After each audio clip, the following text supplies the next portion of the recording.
crisis, government is not the solution to our problem. Government is the problem. Do you want the whole truth? I don't think you're ready. Governments don't control things. A government can't control the economy without controlling people. It's Crane Durham's Nothing But Truth. Well, good evening, good afternoon, wherever you are. We're glad you're here, right here on the AFR Talk Network. I'm Crane Durham. This is Crane Durham's Nothing But Truth. And we have a fantastic program for you today. In fact, we are going to be covering the stories that you want to know about, that we've covered before and was mere conjecture before. Has turned out there's more evidence that had to do with the result of the 2012 election. Oh, it's true. Thank you, Kurt Angle. Crane Durham's Nothing But Truth will be covering the life issue today with our good friend Ben Johnson. Ben Johnson, U.S. Bureau Chief of LifeSite News. He will be with us. And the narrative on Scott Walker and conservatives. An ABC report full of what characterization, what narrative they are pushing. Plus, Scott Walker speaks to the threats that he received in his new book, so we will get to that. And people are sitting there going, Crane, you got a lot to do, a lot to get to. How do you do it? How do you create? Well, I think the greatest mystery and miracle and just, I can't really fathom it, is the creation of the world, of us, but also, obviously, the beginning. And we are going to speak with David Rivas at the bottom of the hour about the beginning. Yes, the beginning of everything. And how God did it. But first, we go to Karen Benegas of Operation Christmas Child. And that is a program we do here, right here at AFR Talk. Hey, Karen. How are you? I'm doing well. You know, you have a tremendous story. It's an incredible story. But first off, tell me, what exactly do people do when they get involved with Operation Christmas Child with the shoebox gifts? What specifically do they do? Well, it all depends. If you want to be a volunteer by dropping off a shoebox that you make at home, you can actually gather your family or friends or neighborhood and pack a shoebox and then drop it off in the nearest drop-off center. There we have different locations all across the U.S. and different drop-off centers that they will welcome you and they will get the boxes for you. And if you would like to volunteer in those centers, you can sign up for that as well. So there's plenty of opportunity what to do to bless other people. And somebody blessed you, in fact, while you were growing up in Honduras. Tell us about that. Yes, in 1998, there was a huge hurricane in Honduras. And I remember that I was forced to be evacuated along with my family to a huge compound of 2,000 people. A lot of those people have lost their homes. And I remember that both my parents were serving the community by rescuing people or cooking meals. And I was only 10 years old, and I was in third grade, but I quit school for a short period of time because everything was being demolished by the hurricane. A lot of buildings were destroyed, a lot of towns, and a lot of people perished. But at that time of misery, I received my shoebox, and it was a glimpse of hope in my life. When you opened up the box, what jumped out at you first? Do you remember that experience? I mean, take us there as you're opening this gift after this terrible tragedy. What happened? I opened my Go ahead. As I opened my present, it was wonderful because all I could remember was a lot of joy implanted in that shoebox. I imagined that little girl prayed a lot about it because she gave me a glimpse of hope in the midst of all this chaos. There was a picture of her and also a letter written to me that said, I love you, Jesus loves you, I'm praying for you. And it was a lot of candy, a lot of school supplies, a lot of things for my hair, and it was very, very like a well-packed box, and I really, really appreciate it. What was, I'm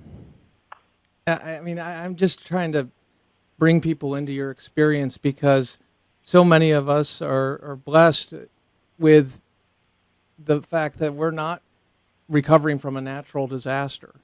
We are in a country with pretty much at a mile walk, we can get whatever we want, truly, be it at a gas and go or supermarket or whatever it may be. So when people are packing these items up, what would you suggest that they put in? Absolutely. I would suggest for them to pack candy and socks, mittens, hats. Kids love candy especially. And toothpaste, toothbrush. I have a good friend of mine that she actually received her own personal toothpaste and toothbrush for the first time in her life. She was around 8 or 9 years old, and she was an orphan in Russia. And she used to share her toothbrush with 30 other kids in the orphanage. So you can imagine how grateful she was when she received her shoebox. And even though here in America we do sometimes take things for granted, as you were saying, just remember that those kids have nothing. A lot of them have never received a shoebox in their life or never have received a gift in their lives. So things like toothpaste, toothbrush, hygiene things, little tablecloth, and just things that they will remember and that will fit in the shoebox as well. But just things like that we do take for granted, I completely suggest for you to pack them. Yeah, we do take a lot for granted. And I just would say myself in that to what you just described. I think I could dare say that the vast majority of people, and close to maybe you could find one person who could have that experience of the poverty and need. And yet when we see images on television of people being devastated by floods or tyranny of some kind in this form of a government or oppressive government, we want to help. We want to do that. And we think to ourselves, well, we don't have a lot of dough. We've got a tough economy, certainly over the last 5+ years. It's been hard. And how do we really impact the world? I think there's this desire that God puts on our hearts to say, I want to transform the world. And I want to do it by speaking truth and love and being salt and light. The world's a really big place, and what is my contribution? And it sounds like to me, just one Christmas box, you can change not only the person's life that receives it, but also so many other lives. And I think from what I've read about you, that's happened. Tell us about it. That's right, and what you're saying about, the economy. Since 2008, the U.S. economy has been crashing. But it is true to remember that it's better to give than to receive, because by packing these shoe boxes, you're transforming a life. It is like a ripple effect. If you give, God is going to bless you more, but you're also giving out of your heart, and you're transforming a kid by simply packing little items like school supplies, things that we take for granted. But if you send that to a kid in the Philippines, for instance, that child in the future will like to finish high school and middle school and pursue college, which I know in my country and many other countries that are third world countries, education, it is nothing that you take for granted. We don't, it's something that you're privileged to have. Not many kids have the experience or the opportunity to attend school. So when you're giving those school supplies to a child, you are given the opportunity for them to become maybe the next president of their nation and really impact their nation for good. And now you are pursuing your own education, yes? Absolutely. Yes, the same year that I received my shoebox, I met the guy that told me about College of the Ozarks, which is the college I attend to here in Branson, Missouri. And I have experienced amazing things here. 4 years of free education, debt-free, and graduating debt-free. And I have met phenomenal people like Dave Ramsey, Sarah Palin, President Bush, Laura Bush, like dreams that you, as a kid in Honduras, you will never think about, that you only see in television or magazines. But the Lord had opened so many great opportunities for me. And I can tell you of many other stories of children who have received a shoebox and how much God had transformed their lives and had impacted their lives forever. And as I hear your words and the people you've met, well, I got to ask this. What was Sarah Palin like? My feeling when I met those people? Yes, yeah. Yeah, what was really that like, excited. meeting Sarah Palin? I mean, that was a pretty big time. When Yes, it was she was short as me. Yeah, she was really short as me. So I was like, yay, I don't have to look up to her, you know? I was like, yeah, she was like 5 foot. She's very short. So that was really cool. I love Dave Ramsey. He was really funny. President Bush was hysterical. I never, laughed so much in my life. Like, it was really cool. All of them spoke in my school, so that's how I met them. But I also met Franklin Graham as well this year, who was the creator of this whole organization as well. And down-to-earth guy. And I look up to those people. You know, they have served in this country in many good ways, I will say. But at the same time, God, you know, He opened so many opportunities for me this couple of 4 years. This is my last semester at school, and it has been a lifetime experience for sure. What do you plan to do following your education? Yes. Yeah. I would like to go to Los Angeles. I'm having a job there with the Assemblies of God headquarters, which I will be involved in ministry, and we would like to expand more Operation Christmas Child there as well, and just keep working with ministry and helping others as well, which it has been my job basically since I remember, because 2 years after the hurricane, I became a translator for missionary teams. So that's my passion, ministry and missions. Well, you're living it through Samaritan's Purse. It is Operation Christmas Child. And what you just told us is something that you received this box, the shoe box, and you said it was a ripple effect. And it was, and it is. And yet, that maybe opened up opportunities. God will do that, but He also expects us to use our gifts.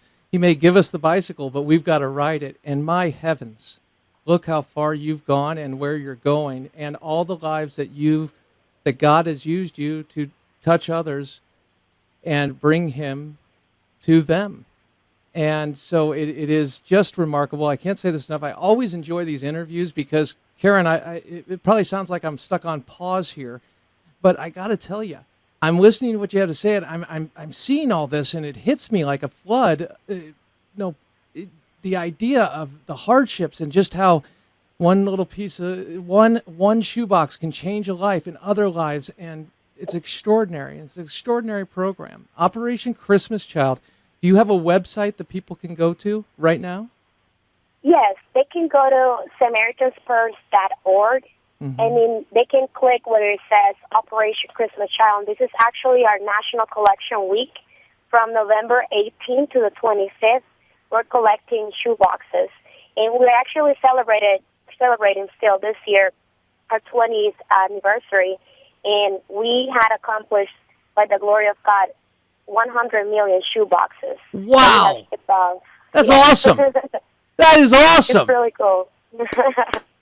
Well, give out the website one more time if you wouldn't mind. Go ahead. Absolutely. Yeah. SamaritansPurse.org. SamaritansPurse.org.